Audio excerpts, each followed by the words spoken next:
president of Mercy Housing California. I feel like you're all family, so I'm just going to launch right in.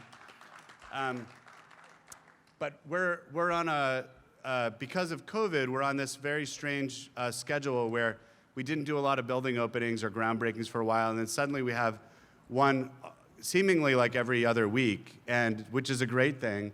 But certain buildings really stand out, and this building is just so, I just want to thank everybody everybody who worked on making this building possible. It's just so magnificent to see, and I really appreciate it. So a quick round of applause for the building. I'm going to thank people individually in a minute. Mayor Breed, as I mentioned, is running a little bit late, but she'll be joining us in a second. And Supervisor Haney, Assemblymember-elect Haney, unfortunately couldn't make it today. But we have a great speaking roster, and it's folks who are really intimately involved with making this building possible. So this is a very unique building, as you're going to hear about.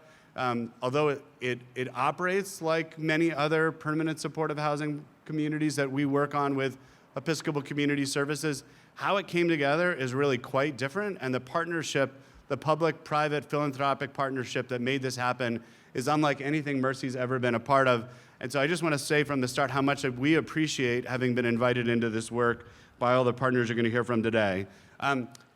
My new closest colleague, who I seem to talk to with great regularity and who I have incredible respect for and no envy, is Shireen McSpadden, who runs the city's homeless and supportive housing division, department, whatever it is. It's one of the most massive and important jobs in the city, and she deserves our thanks and our never-ending gratitude for taking this on. And with that, I give you Shireen McSpadden.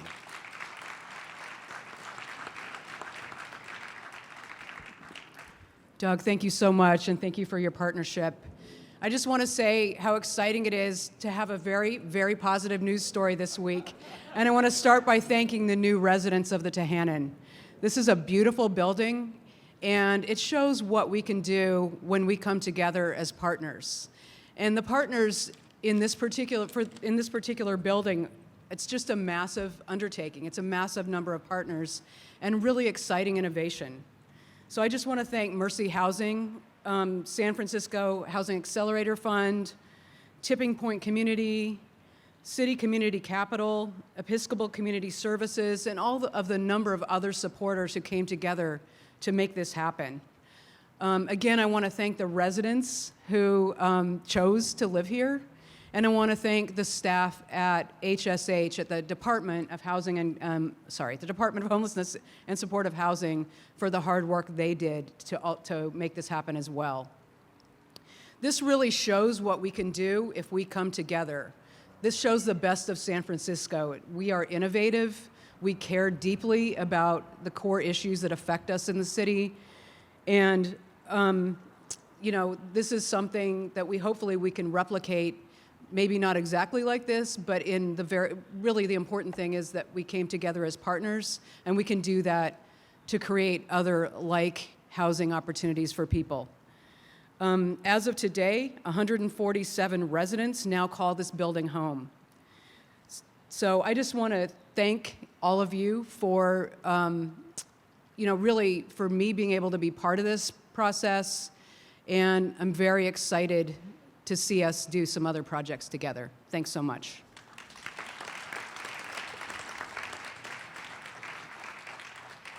Thanks, Shireen. I as a former city employee, I always feel like there should be a requirement for the media that they publish the number of people that have been off the street due to the great work that's happening in San Francisco, at the same time as they acknowledge things that are a struggle, because there are struggles here in the city, but the number of people that have exited homelessness through the work of HSH and partners all around, it's just an extraordinary number, and I wish it got a little bit more attention than the harder stuff, but obviously that's my little wishful thinking for the day. So, all right, on that note, my next person to introduce is Rebecca Foster from the San Francisco Housing Accelerator Fund.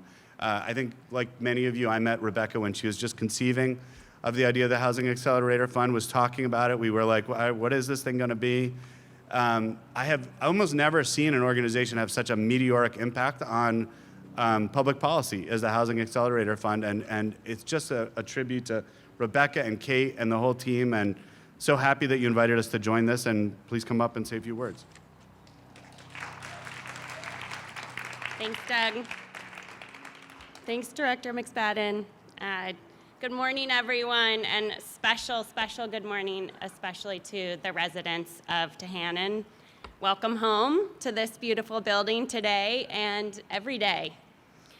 I have the awesome honor to lead a scrappy and unbelievably hardworking team of affordable housers at the Housing Accelerator Fund, sitting here in the front row.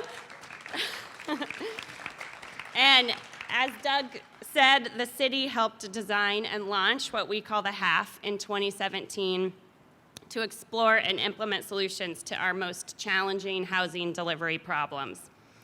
We came together with Tipping Point in 2018 around one of these deeply frustrating problems.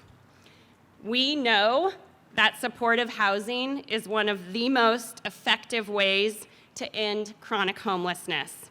And yet, we were severely short on the affordable units needed to serve our residents. Not only that, but supportive housing took so long and cost so much to build that it seemed impossible to hope that we would ever be able to connect many residents to the supportive, affordable homes where they could thrive.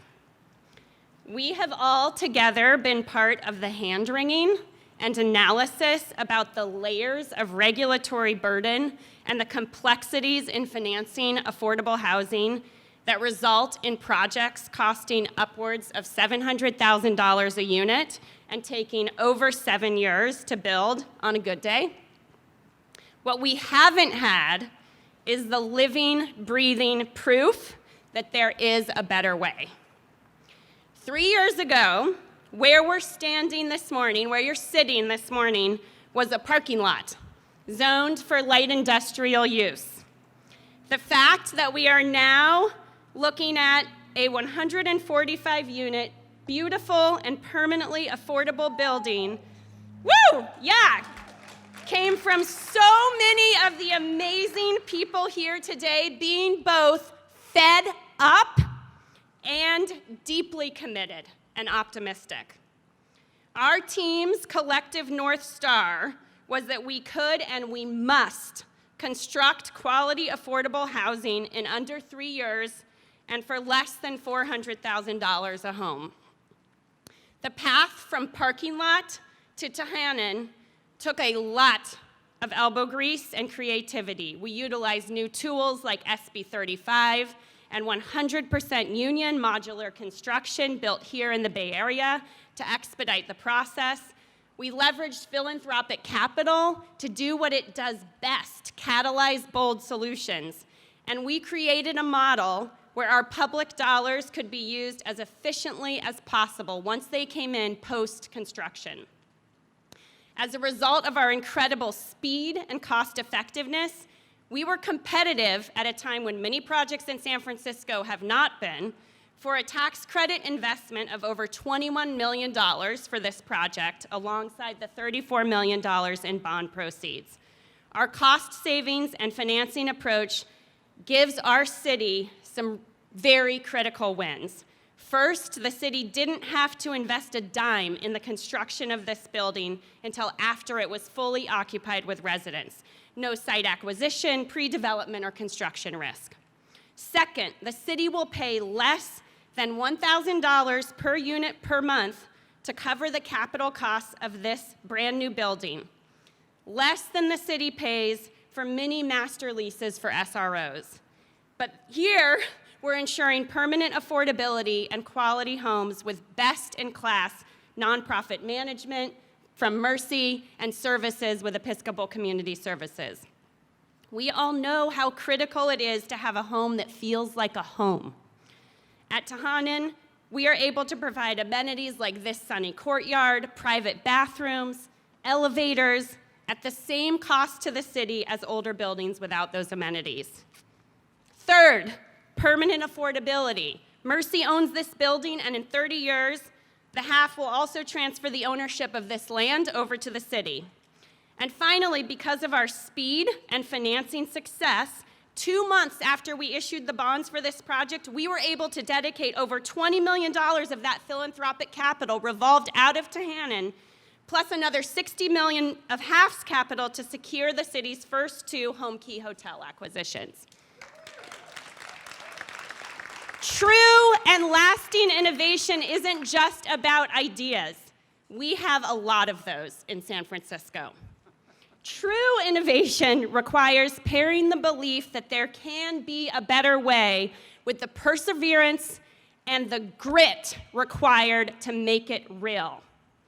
There are a lot of parking lots in the city that could look like this in less than 3 years. We're ready to buy one of them. Delivering quality homes in under 3 years and for less than $400,000 a unit is not a fantasy. We all did this. It won't be a failure of imagination if we stop here. We don't need to imagine this anymore. We can touch and feel it. It will be a failure of grit. We need more quality and cost-effective homes like these, and we need to be building them now. It is past time to roll up our sleeves and do this again.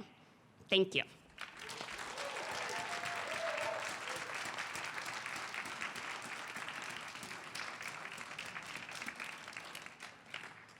All right, I'm going to try and bring up the energy level from there. You can see why Mercy didn't really have a choice. Like once Tipping Point and Rebecca and the HAF said like 3 years, $400,000, we're like, yes, yes, yes. Whether we believed it at the outset or not, we believed it within a very short period of time. And that brings us to Tipping Point. They need, I think, very little introduction in this crowd, but they're obviously having a huge impact on a wide range of critical social issues in San Francisco. Sam Cobbs is here, the CEO of Tipping Point. He's been involved since the very outset and has a long track record of work on other great and important social change items. And I also just want to thank Daniel Lurie, who was involved with this from the very outset, along with the rest of the Tipping Point team. It's been an incredible opportunity to work with you, and I hope we'll get to do it again. So Sam Cobbs.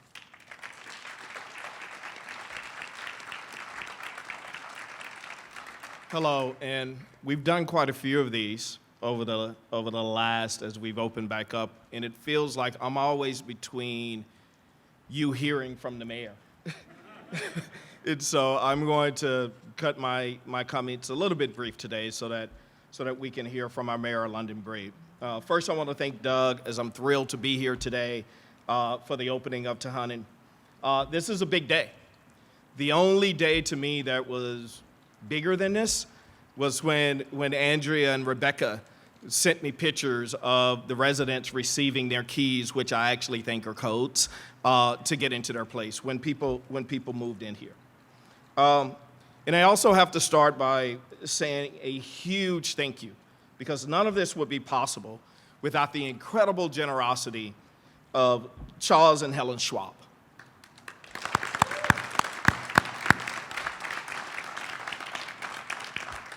It was their $50 million gift that Tipping Point was able to dream about doing things differently, to say no to the traditional roadblocks and say yes to working as quickly and efficiently as possible for our unhoused neighbors. Thank you to the Schwabs. Thank you to Katie, who's here today, and Matt Page, to Aaron Gilbert and Chris Nelson at the Schwab Foundation. This is a testament to your commitment to the city. To Tipping Point's founder, board chair, and my friend Daniel Lurie, who brought all of the right people to the table like nobody else could. Thank you for your convening power and for being willing to, as always, go big. I also want to thank Tipping Point's Community Advisory Board. These are a group of people who were put together to advise us on not only the design and what the amenities that this building should have, but also across our chronic homeless initiative. And so they are led by Andrea Evans and staff person Myra, but this wouldn't be possible, and the way residents feel about it wouldn't be possible without their input. There's an organization that says there should be nothing without us. And if we're building housing and designing programs in our cities, without the input of the people who are ultimately going to utilize them, then we're doing a huge disservice to ourselves. To our partners, many of you who are sitting alongside me today, thank you for your collaboration, expertise, and forging your new way. You will probably hear from her next. I also want to thank our mayor, who is pulling every lever at her disposal to help people exiting homelessness in our city. I remember calling the mayor and said, hey, we got a roadblock. And we had a brief conversation, and she couldn't totally remove that roadblock, but she changed that roadblock to a short obstacle, and it only delayed us for about 3 weeks or so. So thank you, Mayor, for your, not just your leadership, but your constant activity on this project. Now, it wasn't an easy road to this day, but at Tipping Point, we believe that philanthropy can act as a catalyst for transformative change. And that's what we did. We used private philanthropic dollars to act quickly and flexibly. We've done that with this development and across other investments to cut chronic homelessness in San Francisco, because it takes a continuum of services to provide the right level of support to the right people at the right time. Now, myself and my team have had the opportunity to connect with a few of the folks who call the Tahanan home. And we'll have the privilege to hear from them in a bit. But all you need to do is spend 2 minutes with some of the residents to understand that this isn't just a roof over their heads. This is a community. This is their home. The 147 people who have lived in cars, under bridges, and shelters for years now have the safety of 4 walls and a door, the comfort of a warm bed, a bathroom, and a kitchen to cook breakfast. But not just those tangible things.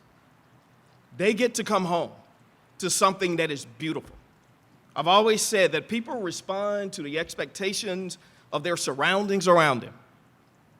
If you build dark, drab, and dirty places, that's how people will respond. If you build things with love and care and intentionality, that is also how people will respond. Now, as Shireen said, I know some of us have seen the articles in the Chronicle, and it is heartbreaking. But in the same way that I get to stand up here on some level, take credit for what was Daniel's and Rebecca's vision, we're also dealing with things that our predecessors have left us behind. And there has been a disinvestment or a lack of investment from our city over decades for the residents who are suffering on our streets. And we're not going to fix that overnight. But with buildings and with partners like this, we can actually move it forward quickly and efficiently. And eventually, we don't want to stand here where Tahanan is the shining example of what is possible. We want to stand here because it is what is being done all over the city to house our neighbors.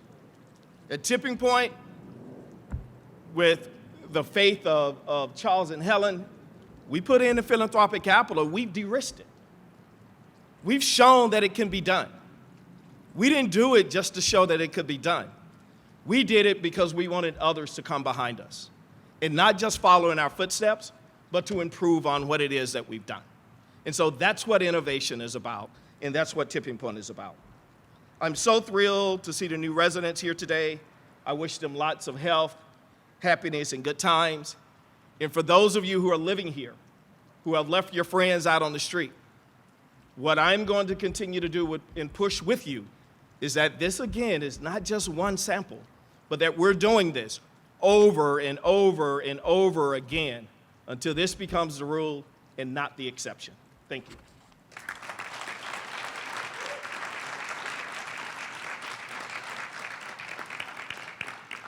Thanks very much, Sam. I just want to say, for our part, we also, I think, have learned a lot from the approach that the HAF and Tipping Point brought to this project. So, if imitation is a fine form of flattery, I'll just say we've imitated you already. Mercy went out after this experience of just seeing how impressive it was to be able to buy land differently and take things on. We just capitalized our first sort of privately financed land acquisition fund throughout the state of California. It's $47 million. We'll be buying land throughout the state, hopefully at the same pace that the HAF and Tipping Point have demonstrated. And again, with the same thought process, learning from what we learned here and trying to implement that throughout the state of California. And I'll just say we've already gotten 6 or 7 calls from local governments and other developers saying, hey, can we imitate that? And so I think it is rippling, and hopefully it will lead to a change across the industry and the work that we do.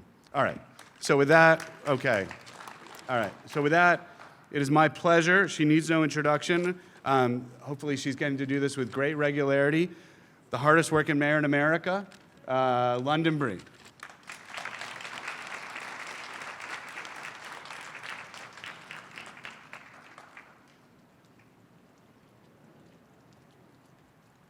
Well, I will say that I have been doing a number of groundbreakings and ribbon cuttings for affordable housing in San Francisco this past week, and I can't wait until all of these properties come online.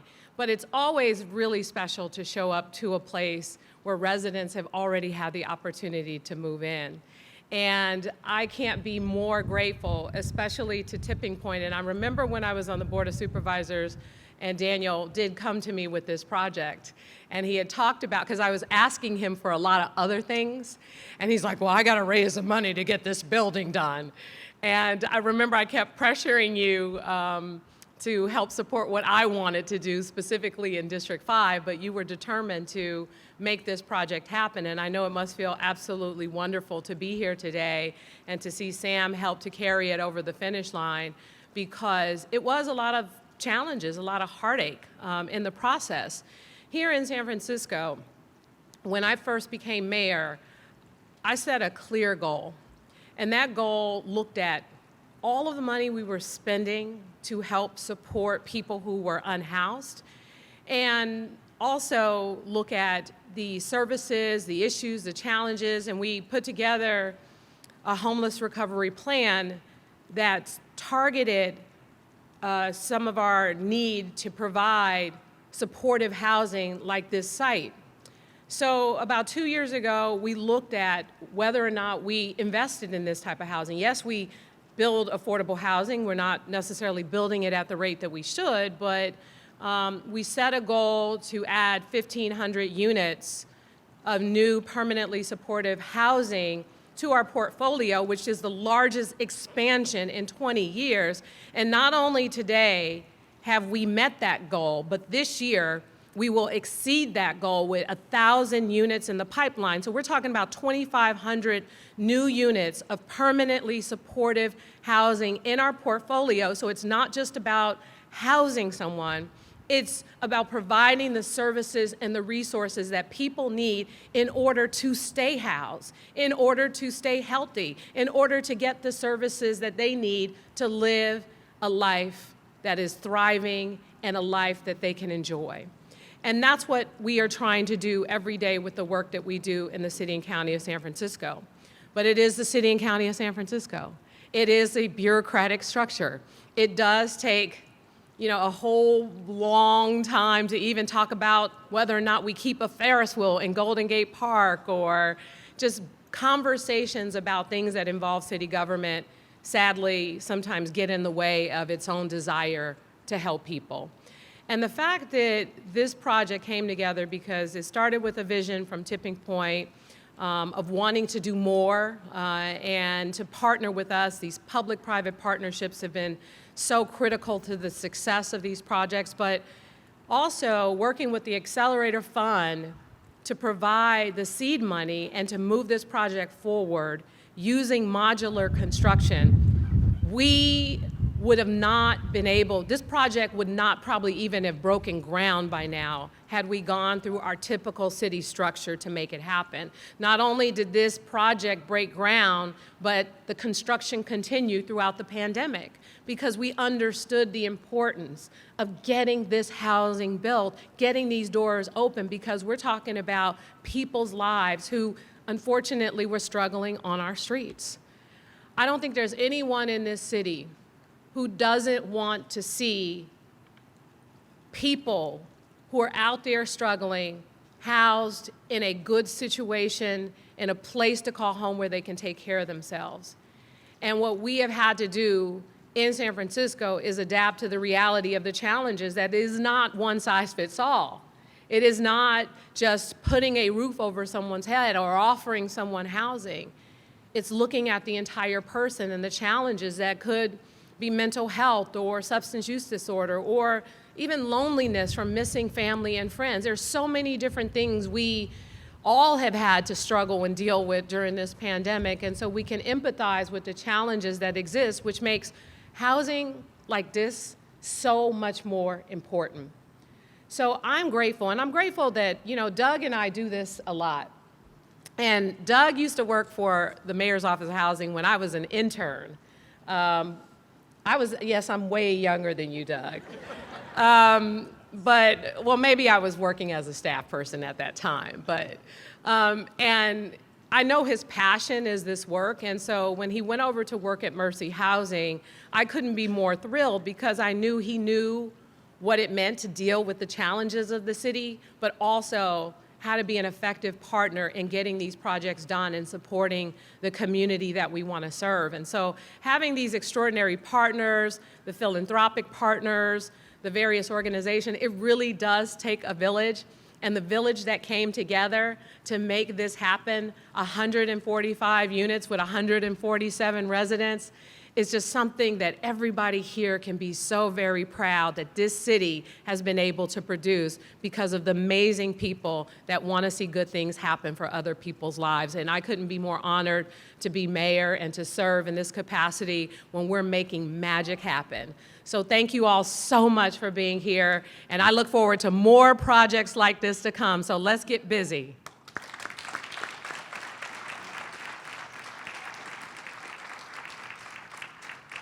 I just want to say I have no memory of Mayor Breed as an intern. I only have memory of Mayor Breed in various positions of responsibility, making sure I did my job as well as she imagined I could. But no, in all seriousness, she's an amazing mayor. We're really blessed. I was telling someone earlier, for all that we wring our hands in San Francisco about, what is occasionally hard, or not occasionally, but hard, about San Francisco, it is honestly the best place where Mercy Housing can do its work because of the tremendous public policy support from elected officials on down. In other communities, in fact, when I first started working in San Francisco, we didn't know whether we would get projects entitled, whether we would get permits to get them built. And the change in the politics in San Francisco, which is so unlike almost anywhere else in the United States and certainly in California, where you never doubt the project is going to get permitted. There are other obstacles, but the political support and the financial support here is just tremendous. So again, thank you, Mayor Breed, for all that and all that great work. All right, I have a few things I just want to call out some folks that are in the audience before I introduce my friend Richard. So this project, as you heard, is a modular project, very unique. Unfortunately, the two principals from Factory OS, which did so much work on this, couldn't be here today, or the three. Larry, Kevin, and Rick are here in spirit, but Ryan Kelly Cahill is somewhere in the audience. So Ryan, if you haven't heard of Factory OS, go take a visit. They're doing something very special over there on Mare Island in Vallejo, something that we hope is really going to change the way construction, particularly of affordable housing, works in the United States, and particularly here in the Bay Area. So thank you, Ryan, and the Factory OS team. They braved it out through COVID. I think it was one of the more extraordinary efforts there, running a factory in the middle of a pandemic, and so please send our thanks to Larry and team for that. Our architect, David Baker, who many of you know, this is a beautiful building. David and team, I'm sorry. Thank you, David, for reminding me. I don't have the notes on everyone on the team, but David, thank you and your team for the fantastic work. Our contractor, Cahill Contractors, done a lot of work for us over the years. I saw Guy Estes earlier, Ryan and Arash from that team. The Mercy team that worked on this, an incredible team. Sharon, I don't think is here today. No, but for those of you that don't know, Sharon Christian carried this project on her back. She is one of the most talented project managers you'll ever meet and one of the hardest working and most devoted people. She's moved on to go at another job for the city. So our loss is your gain, Mayor Breed. But Sharon and team, Simon, Fiona, and others Kenny, who's the project manager here, is a tremendous steward of this. So many thanks to everyone who worked on this particular development. So, you know, this development has a number of different innovations, and one of them was on the financing side. And whenever you're going to try and do something different in the world of affordable housing finance or any kind of finance, you need to really pick the right partners, because everybody will tell you they can do something up until the moment that they tell you that they can't. And so I think together we chose a fantastic partner in Citi, who's done a lot of work with Mercy over the years, and I've known Richard for some of his 40 years in this industry. He's a tremendous talent, and when he wants to get something done, he's a tremendous mover and shaker of that work. And so Richard Gerwitz, I invite you to the podium to talk a little bit about this project. I really don't generally like following mayors, to be clear. And I do want to say, just off script here a little bit, that we get a chance at Citi to work all across the country. Every year we work in 30 or 40 states. We're working in the largest cities in the country. And quite frankly, as bureaucratic and difficult as you might think the city of San Francisco is, this is the most innovative project. And the city, I have found, that is paying more attention to this problem and this issue that we all have to confront as a society than any other city in the country. So you really have a good reason to be proud of what's going on here in San Francisco. It is difficult, but at least you have a partner who's willing to work with you and get to the point where you can produce a building like this. I'll also say that Rebecca said everything. So I really don't need to say very much, but I will anyway, because I have written this and it's going to take me some time. But as long as I've been in the business, and it has been a long time, doing this type of work, there's nothing quite as gratifying as being at a groundbreaking, or in this particular case, even better, at a ribbon cutting. It's incredibly gratifying to be here. It might take us several months. It generally takes several years. I think we were together on this one, Rebecca, for at least 18 months, working to get to the point where we were able to finance it. But we all have to put together what really is a puzzle of an affordable housing project. When they build something in downtown San Francisco that's a conventional real estate project, it is very simple, quite frankly. It is debt and it is equity. When you're doing an affordable housing project like this, you're moving government entities, you're putting multiple funding sources together. It's incredibly challenging, and it takes a real set of dedicated, mission-driven people who can get it done. But even when we're working on it, it's really quite abstract. So being here in front of this, being able to talk to a few of the people who are actually occupying it makes it particularly special. I was talking to someone in Denver, Doug, just a couple of weeks ago, who actually was retiring, Steve Spear, who actually used to be at Cal HFA, and I think a lot of people know Cal HFA, and he told me that the second leader of Mercy, Sister Lillian, once told him that, or she had a saying at least, that once you've seen one Mercy project, you've seen one Mercy project. And in other words, each project and financing is so unique that really doing one doesn't necessarily help you on the next one. Now, I hope that's not the case here, because we really learned some incredible things in doing this. But it was, as Rebecca said, it was really very different from the way, in terms of the way it was financed. From the use of philanthropic dollars, from tipping point, to the placement of long-term debt in the public markets using a long-term lease with the city of San Francisco, to the use of modular construction. So everything about it was different. There's a problem we have been facing that we've yet to solve in financing and building these units. How do we keep costs down so we could use those very precious dollars and get them to go as far as possible? And how do we do it more quickly? Tahanan, and I quite frankly, I know this is 833 Bryant, so this is a new name for me, made a little dent in those problems, and hope in terms of cost and speed, and all those unique features brought the cost per unit down significantly and allowed the tenants who are here to occupy their units even that much more quickly. So I hope we can learn from that and perhaps repeat a little bit of what we learned on this project on subsequent projects.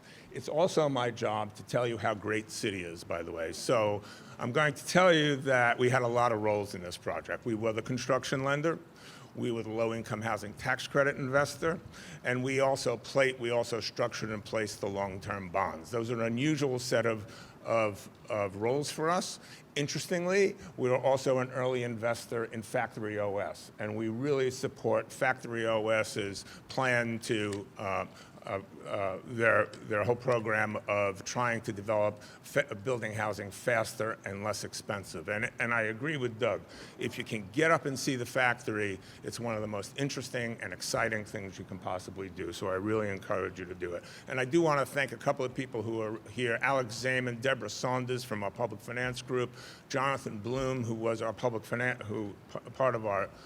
ran the low-income housing tax credit side, but clearly it was a team effort, and I can't say enough about Rebecca and Kate and what they brought to this project, and the people over at Tipping Point and Homes for the Homeless Fund. Sharon Kristen, who did literally carry this on her back, from what I could say, and Barbara Gualco over at Mercy, who worked so hard to make this a success. And the folks in the San Francisco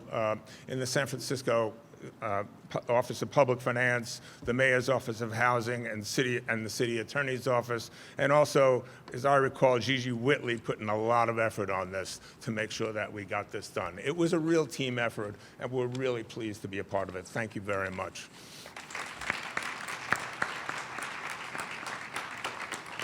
Thank you, Richard, and I especially appreciate you managed to thank a couple of people I'd forgotten, so I'm really, thank you for that on top of that. So, yeah, I will say we do have this horrible saying at Mercy Housing that you've seen one Mercy Housing property, you've seen one Mercy Housing property, but we're out to change that. So the other invitation from this that I will just say is I know together we've talked about doing another building and really trying to build from this exact design as opposed to starting with a wholly new design for the property. So that parking lot that Rebecca's talking about will hopefully have a building that looks a lot like this with maybe a little bit different on the outside, but inside very similar. And Mercy's actually done this as well with 3 partners in LA with 3 other nonprofits that we work with in Factory OS.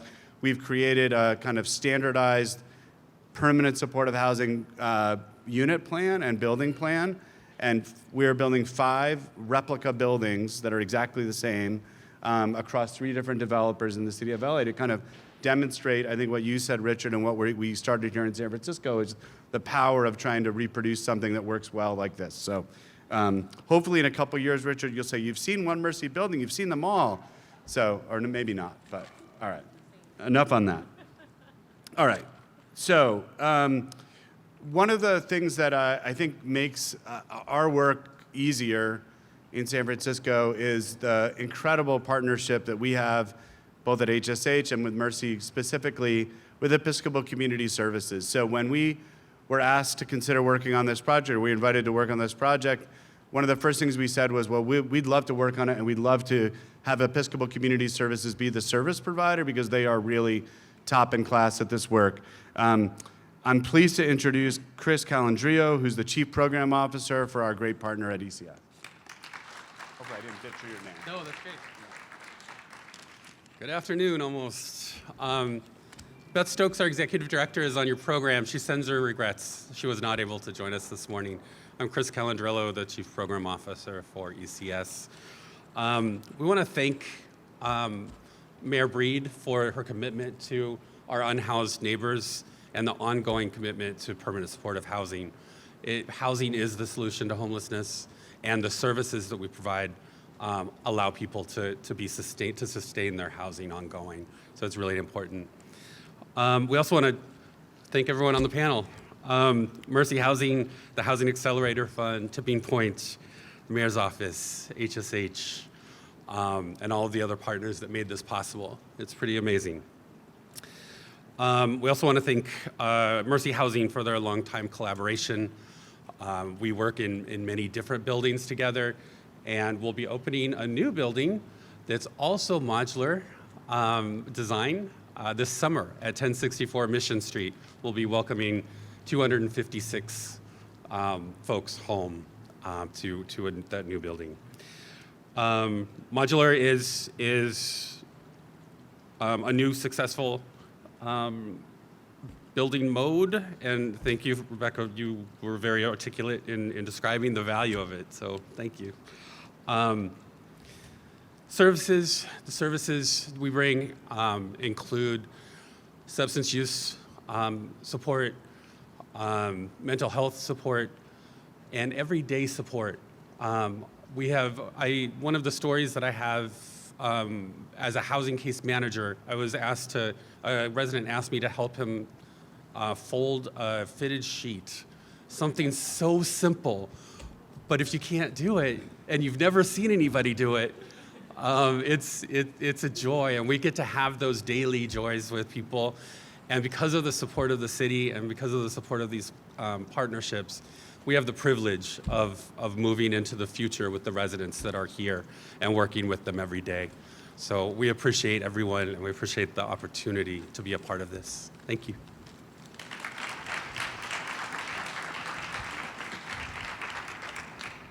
Okay, we've saved the best for last. Sorry to the rest of the speakers. Naya Rashad is around the corner, and she is one of the new residents here. I just had a brief chance to meet her. She's a self-taught children's writer from Memphis, Tennessee, but she tells me she's traveled many parts of the U.S., lived in New York and various other locations before here. Come on up, Naya. And she is, so I'll just say that. She identifies as gender nonconforming, and her work in children's stories is centered around showing readers the superpower of being yourself. And my mom is a children's librarian, so I couldn't be happier than to introduce another children's writer, Naya. Thank you. Thank you. Before I start my speech, I want to put into context that my story is one of many in this building. The essay that I wrote is called "You Are Enough Along the Way." I left my career and hometown in 2020 to find my art here in San Francisco. And yes, I'm one of those artists. September 2020 was the peak of the pandemic, and I didn't even know what my art was. Before the Tahanan, my journey was rocky. I experienced street homelessness, a shelter stay, and an SRO. And if you don't know what an SRO is, you're gonna learn something today. At every step along the way, what I have learned is to remain rooted in gratitude. What do you have to be grateful for when you stay in a shelter? Well, if you're me, it was the beach. When we weren't meeting with housing reps, my partner and I would play at the beach all day before going back to the shelter to sleep at night. I believe it was that gratitude that was a window into my next opportunity. During a time where all of the helpless were full, I was given priority as a veteran when an SRO, that is a 100 square foot single room occupancy, opened up. With a place to live, the question that brought me here returned: what is my art? What do I want to do with my life? And what do you do with an abundance of time to live your dreams? If you're me, the question will overwhelm you at first. You may spend some weeks, months, days trying to avoid it, but eventually you will remember how to have fun. When I remembered how to have fun, a thought came to me. I want to be a children's writer. What's stopping me? Well, I thought it was my 100 square feet. So I insisted to my case manager, I can't focus here. I am a writer, and a writer needs space to write. So he advocated for me to move into the Tahanan. When you hear low-income housing, you don't think of the Tahanan. I remember circling this building when it was still in construction, chanting, "This is fancy." It felt like a dream to me that I was going to pay less than $200 a month to stay in a place like this. My first few months here, I would push the dining table in front of the window to get myself to accept the fact that I have a view now. Gratitude to me means seeing limitless possibilities wherever you are. At the Tahanan, I'm especially grateful for the table that I have dubbed my office space, where I create things that make me smile. From that very space, I wrote this speech and launched my YouTube channel, We Say Nay-A's Read and Play, this week. In less than 2 years after having moved to San Francisco, I find myself at the Tahanan, realizing I was enough the entire time. And that dreaming doesn't stop. When one goal is realized, I find myself dreaming bigger. So no matter where we find ourselves along the way, I invite us into gratitude right now for the step that we stand on. It is, and so have we always been, enough. Thank you.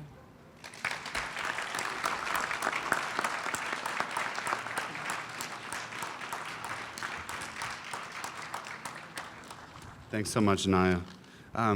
Today's a little bit unusual in that we're not able to offer a full building tour. So you'll be able to tour the ground floor, but for COVID safety reasons, we're not doing a tour of the entire building.